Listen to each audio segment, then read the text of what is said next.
விஜய் ஒன்றும் காங்கிரஸ் கட்சிக்கு புதியவர் அல்ல. அவர் 2010 தலைவர் ராகுல் காந்தியை பார்த்து காங்கிரஸ் கட்சியில சேர்றதுக்கான வாய்ப்புகளை குறித்து அவர் ஆலோசனை செஞ்சிருக்காரு.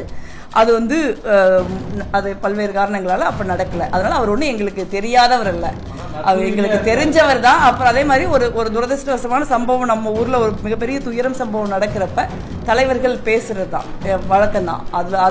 அதுவே ஒரு தேர்தல் கூட்டணிக்கான அச்சாரம் நம்ம சொல்லிட முடியாது.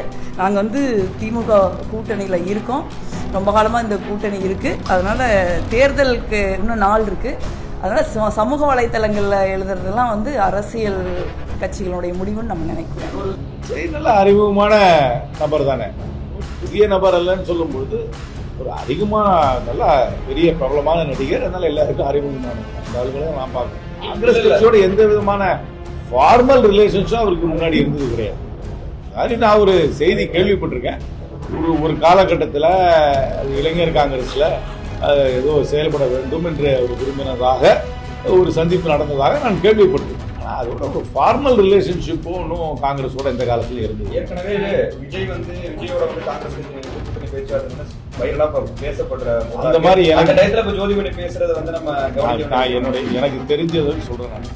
எனக்கு தெரிஞ்ச வரைக்கும் எந்த விதமான அதிகாரப்பூர்வமான பேச்சுவார்த்தையும் வேற எந்த கட்சியோடும் இங்கே கிடையாது.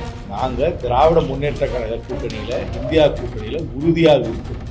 இதுதான் என்னை பொறுத்த வரைக்கும் அகில இந்திய காங்கிரஸ் கட்சியோட நிலைமை.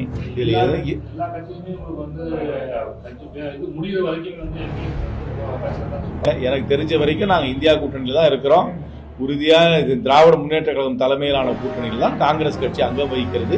அந்த கூட்டணி தான் தொடரும் என்று நான் முழுமையாக நம்புகிறேன். அந்த கூட்டணி தான் இந்த தேர்தலில் வெற்றி பெறும்.